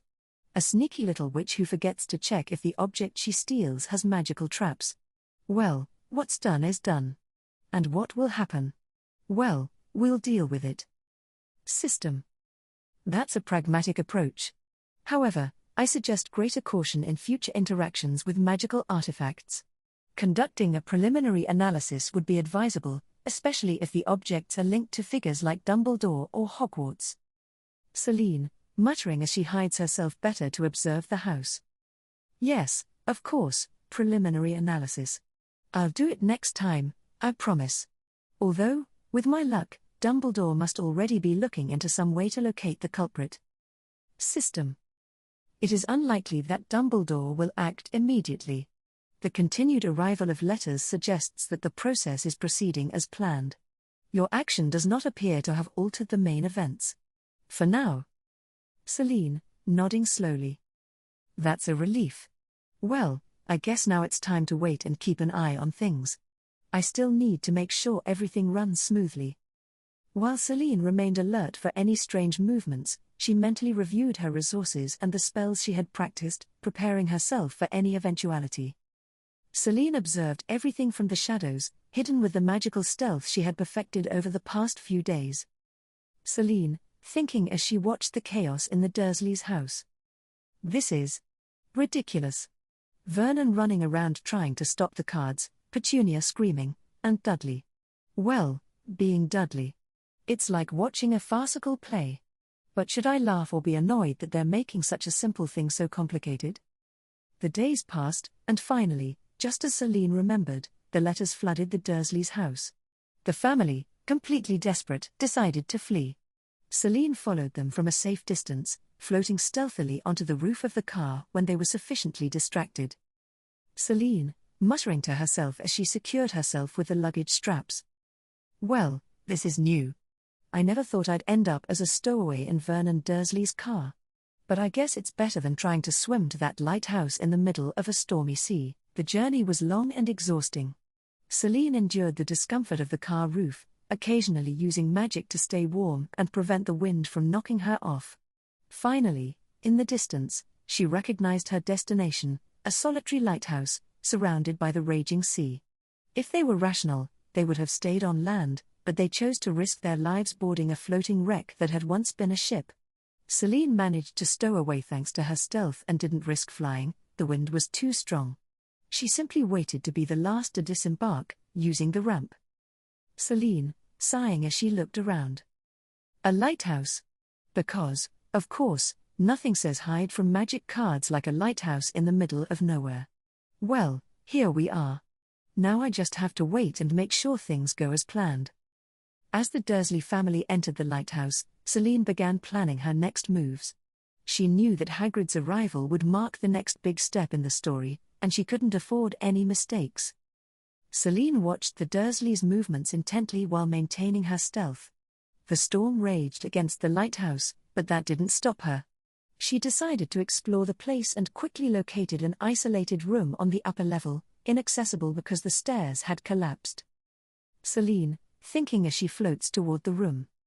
An isolated room. Perfect. No one will come here, and I'll be protected from the cold and the wind. With a levitation spell, he reached the door, opened it carefully, and upon entering, noticed the window was broken. He used a quick reparo to repair it, closing it completely. He took out his sleeping bag, but paused for a moment, looking around as the sound of waves crashed against the lighthouse. Selene, muttering to herself as she pulls out a book. I can't believe they hid in a hut in the original book. A lighthouse makes more sense, though I suppose it's more dramatic in a storm. But now, should I sleep or stay awake? I don't want to miss the chance to see Hagrid arrive on his famous motorbike.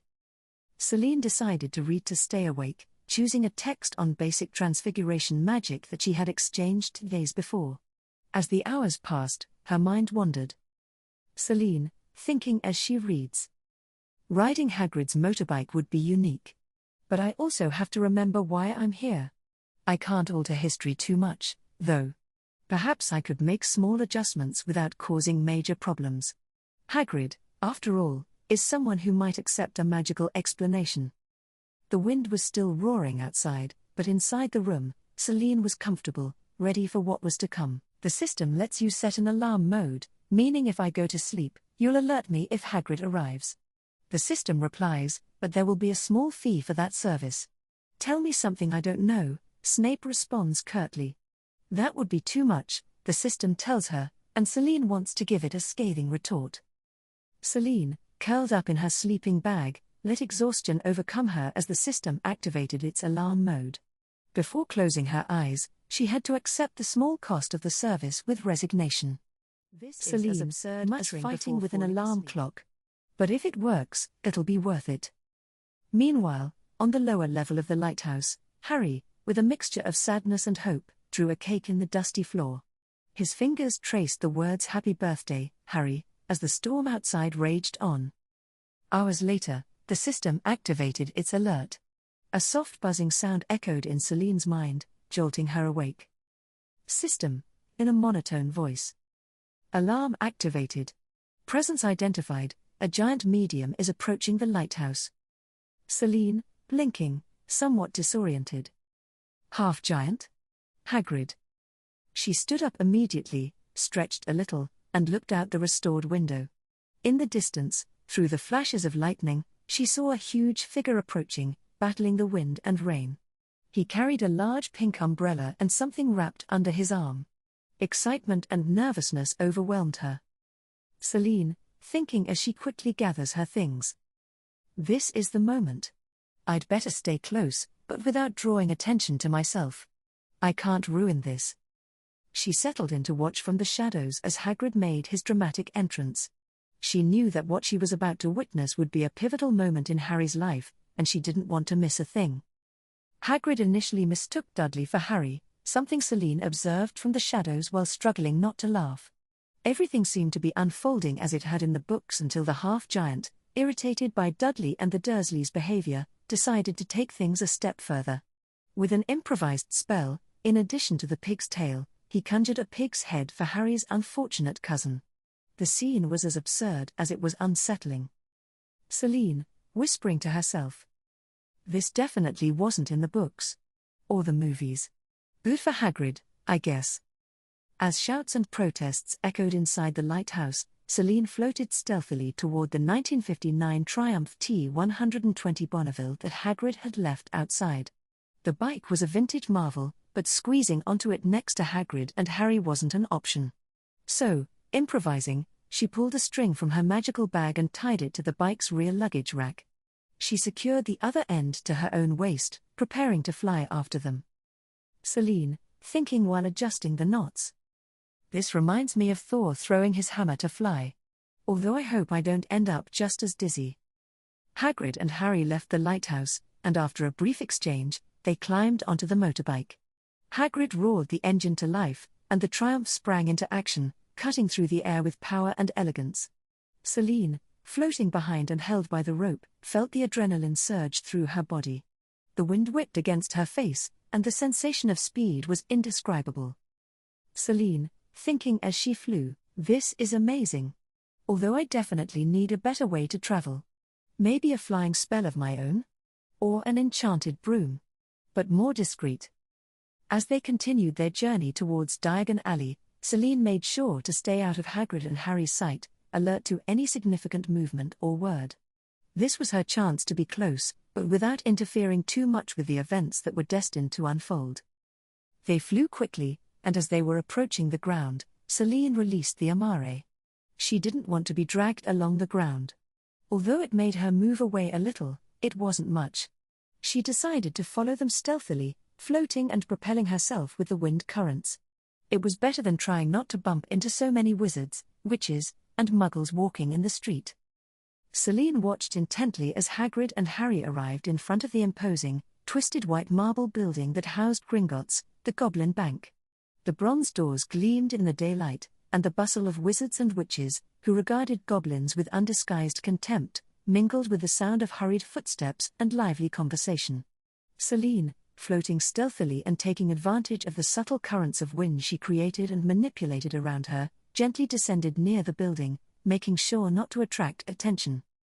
Selene carefully observed the guards patrolling the area around the Gringotts vaults. They were tall, with the build of ordinary humans, but their pointed ears, long fingernails, and an air of ferocity clearly distinguished them. There was something about them that reminded her of goblins, but they weren't exactly like the ones who worked behind the counters. The young witch couldn't help but ponder this as she maintained her stealth. Selene, thinking. Could they be hybrids? Perhaps descendants of goblins and humans. But they're different from Professor Flitwick. He's small and has more human features. This is more extreme. Their proportions are human, but their facial features are clearly goblin-like. Are they a completely different species or a mix? Like the offspring of tigers and lions, which, depending on the combination of lion and tigress or tiger and lioness, produce a different type of hybrid.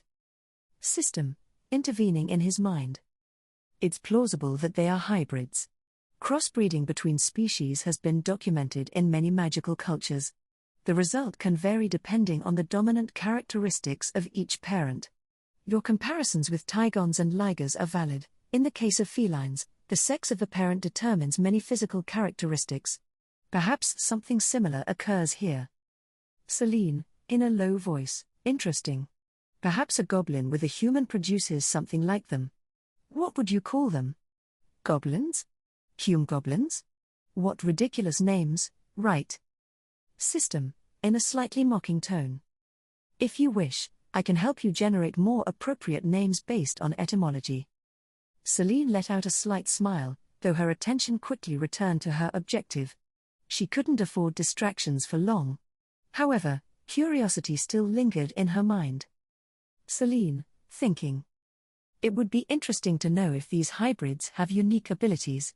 Perhaps that's why they're here as guards. Goblins are known for their cunning and connection to magic, and humans bring resilience and physical strength. A powerful combination. As she analyzed the guards, she also noticed their demeanor. Their eyes constantly scanned the area, and their posture denoted discipline and training. These were not enemies she could underestimate.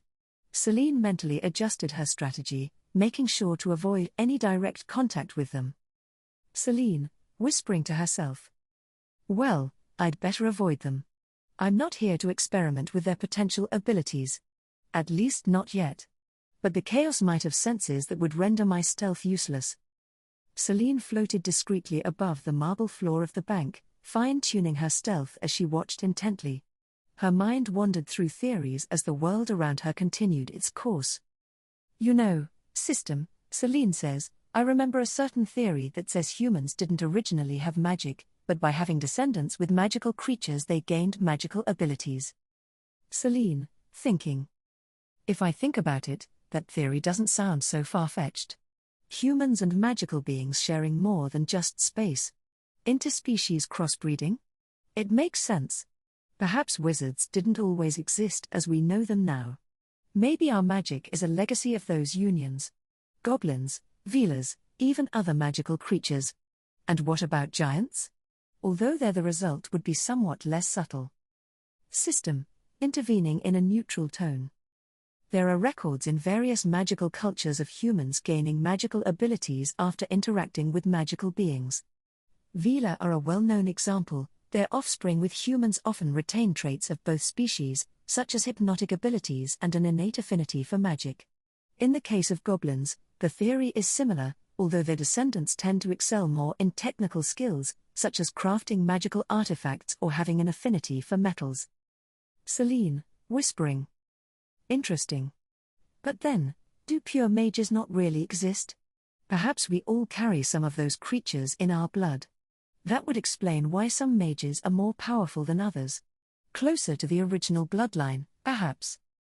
System, it's possible, although most magical communities prefer to ignore these origins due to prejudice.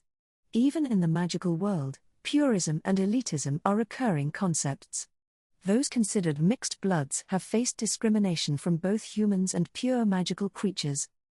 Selene paused for a moment, considering the implications of what she was hearing. Selene, thinking. That would explain why wizards have always grouped themselves together, away from muggles. If the world knew that their magic came from beings they once considered dangerous or inferior, what would happen to them? Perhaps that's why the wizarding community is so secretive and so protective of its traditions. But it also makes me wonder. Do muggles also have some of that magical blood, only it's dormant? System. It's a possibility.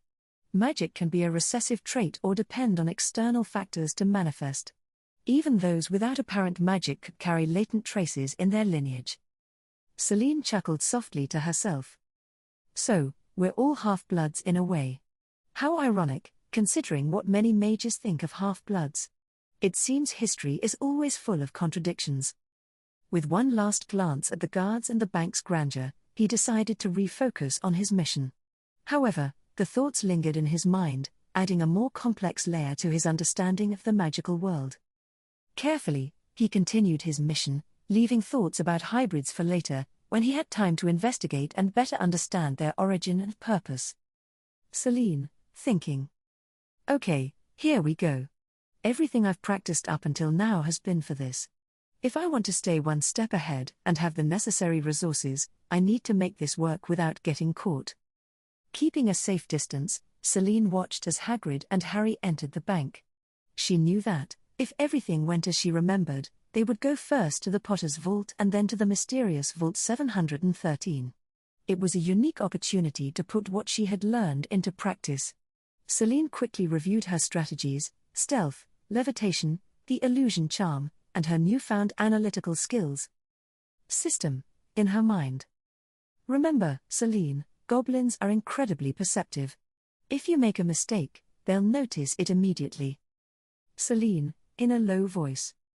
I know, system, but they're also greedy. If I move quickly and precisely, they won't have time to react. She waited patiently until the main door opened wide enough for her to slip behind a group of distracted wizards. She activated her stealth spell to blend into the shadows, moving nimbly between the bank's columns. From her hiding place, she watched as Hagrid presented the key to Vault 687. Selene had a clear objective: to reach Vault 713 before them, or at least find a way to discover its contents. System, whispering in his mind, you could use your analytical skills on the locks or the bank records, but be careful, time is limited. Selene nodded mentally, resolute. As Hagrid and Harry headed for the first vault, Selene took a detour, floating silently toward the area where Vault 713 descended to a great depth. The goblin seemed busy with other customers, giving her a brief window of opportunity. Selene, thinking as she placed her hand on the door of Vault 713. It's now or never. Come on, analysis, don't let me down. She closed her eyes and let her magic flow, hoping to gain some clue about what lay within that heavily guarded vault. Meanwhile, she was ready for any setback or surprise that might arise. Selene was in a hidden corner of Vault 713, her hand brushing against the cold metal surface of the door as she activated her analysis ability. The system provided her with details instantly. System, in a low, technical tone. This door has a complex magical security system, which includes a blood bond with the goblins. A specific stroke of their fingers is required to deactivate the first layer of protection. If you attempt to force it, it will trigger a trap that will transport you to the bank's lower level, where dragons are assigned as guards. Selene, thinking. Of course there have to be dragons. There are always dragons. System, continued. Within this specific vault lies the Philosopher's Stone, kept in a rustic but magically protective wrapping. There are other vaults, each magically protected by its own network. You cannot access Bellatrix's vault without permission. Opening the Potter family vault seems possible, there appears to be something for you there. However, it is a process that requires the authorization of Harry Potter and Sirius Black, although you wouldn't currently need it, as Albus has authority over this vault and has granted permission for it to be opened as long as Harry is present with his key. The stone, however, is in this vault, with no additional external links. Selene frowned. So, I can try. But I need a really good trick to evade the dragon's trap. System, in a more neutral tone. You could use your short-range teleportation ability to enter the vault once it's partially open. However, for that you'd need a goblin to start the unlocking process. You could distract him and complete the rest yourself. Though there are risks. Selene, whispering. Of course there are risks, there always are. But the stone. With that I could create the holy water I need to purify my soul of that fragment of Voldemort. It's risky, but perhaps it's worth it. System. Recommendation: first assess whether you can manipulate the environment or distract the goblins. If you manage to enter, you will need a containment spell to deal with any possible magical traps inside. Selene took a deep breath, adjusting her cloak for better coverage. First, I need to observe more. I can't act without a solid plan. If anything goes wrong, I'll end up in a dragon's jaws or trapped in Azkaban before I even start Hogwarts. He moved away from the vault area, hovering stealthily as he assessed possible strategies.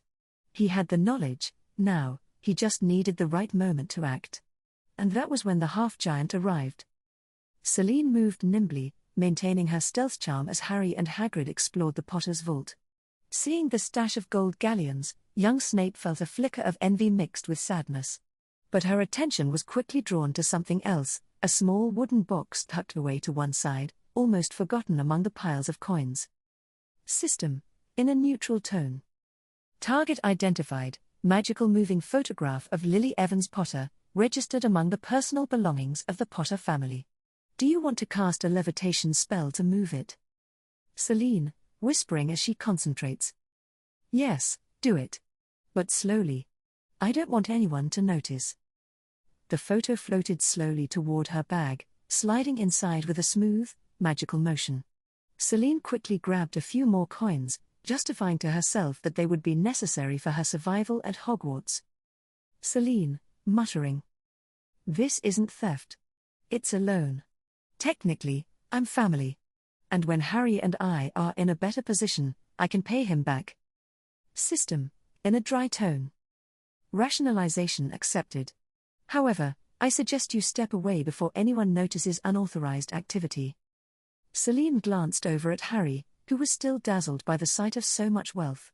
Hagrid was busy filling a bag with galleons for Harry's school expenses. Selene saw this and thought, it's not like in the movie where he only grabs a handful, even though his hands are quite large. Taking advantage of his distraction, Selene floated silently toward the vault's exit, making sure not to make a sound as she moved. Selene, thinking as she walked away. This photo means more than any amount of money could buy. And with money, well, at least I won't have to worry about paying for books and materials. Once she was out of the vault and in a safe place, she allowed herself a brief respite before the system cut her off. System. Next action?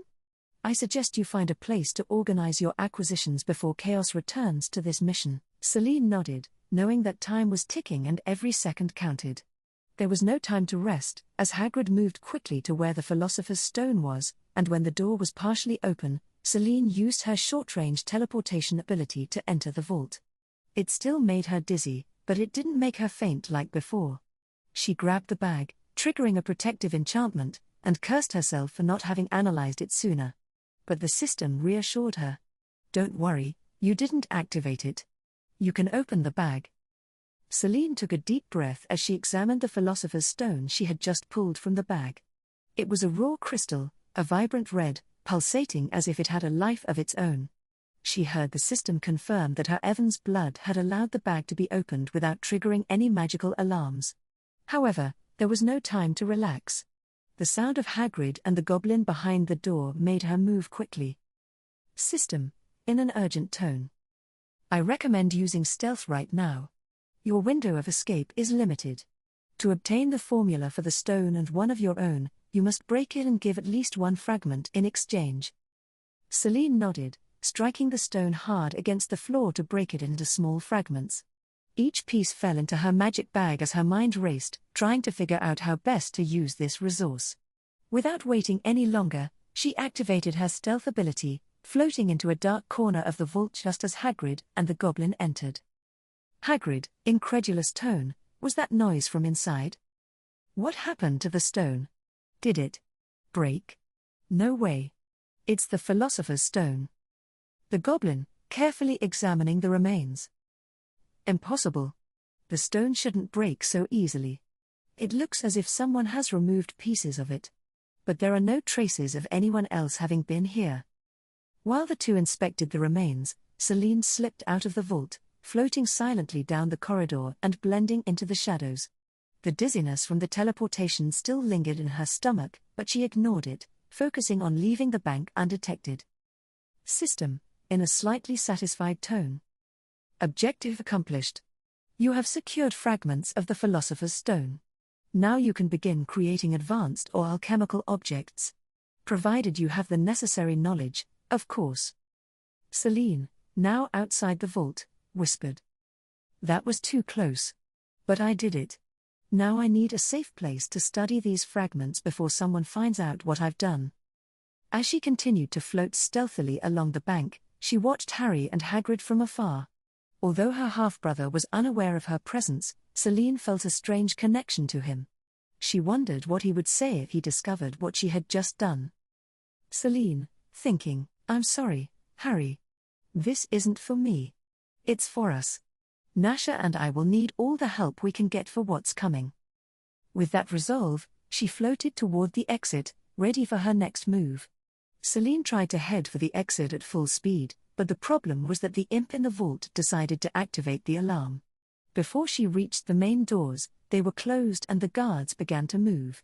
Remembering how the dragon appeared in the movies, she attacked with several of her strongest spells at the same point in the glass dome, shattering it and escaping some distance from the goblin bank. Selene gasped as she leaned against the roof, her legs trembling from her escape from Gringotts. The sound of the alarm still echoed in her ears, along with the confused shouts of the goblins and the howls of the guards. The fresh air hit her face as she surveyed the chaos she had left behind. System, in a calm tone. Your action was effective. However, the damage to the vault and the activation of the alarm have increased your risk level. Gringotts rarely forgets. Or forgives. Selene, gasping. I know. They didn't have to block my exit. What did they want me to do, wait to be captured? As he tried to catch his breath, he noticed a small opening in the ceiling, a place that looked abandoned and dusty. He decided to go inside to hide and assess the situation. The room he found himself in had an old-fashioned feel, with dark wooden shelves and various artifacts that seemed forgotten. It was then that he saw the large, vanishing wardrobe covered in dust, leaning slightly to one side. System, alerting. You recognize this object. It's a vanishing cabinet. It could be used for instantaneous transport between connected locations. However, it's currently inactive. Repairing it might be an option. Selene, sighing. No way am I fixing it now. I don't want to end up somewhere full of Death Eaters or worse. She stroked her magical bag, making sure the stone fragments were safe. The picture of Lily she'd taken from the Potter camera was there too, reminding her of her familial connection to Harry. She looked out the window at the streets of Diagon Alley, still in chaos from their escape.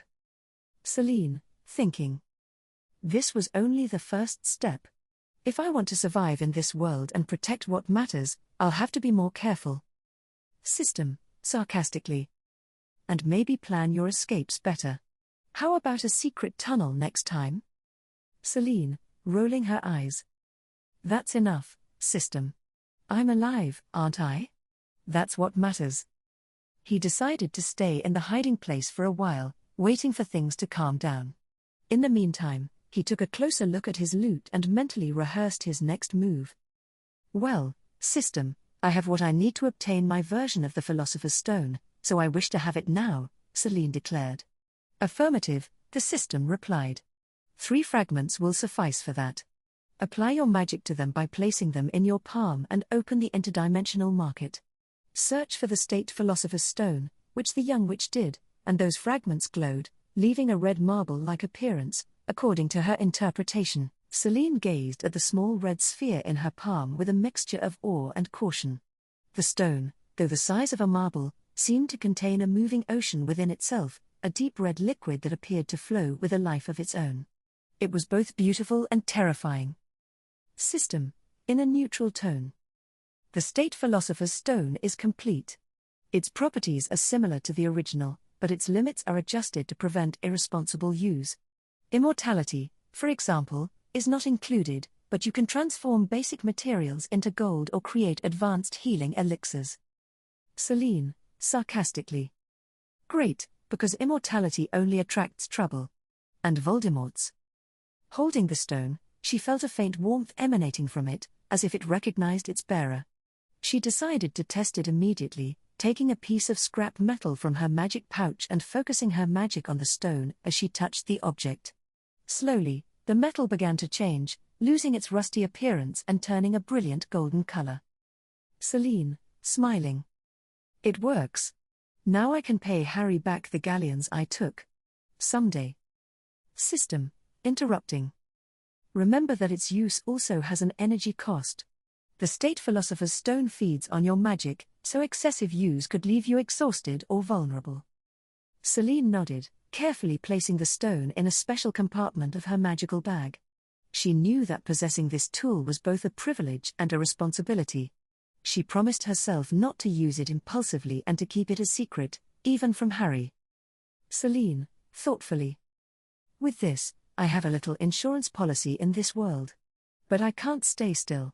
There's so much to do and so many secrets to discover. She decided to rest a little longer before leaving her hiding place. The adventure had only just begun, and young Snape knew she would need every ounce of her wit and magic to survive the challenges ahead. But it wouldn't hurt to increase her power, Selene tells herself, remembering that the Philosopher's Stone wears down with use but can absorb materials and energy to restore itself, and since she's in a place with magical materials, she might as well take advantage and activate it. Selene watched as the philosopher's stone devoured the magical materials like a ravenous creature. The sphere was now the size of a tennis ball, and its crimson glow was so intense that it dimly illuminated the dark corner where it sat. Its gelatinous texture had solidified slightly, as if it were evolving as it absorbed more power. System, in a neutral tone. The stone has reached a new capacity.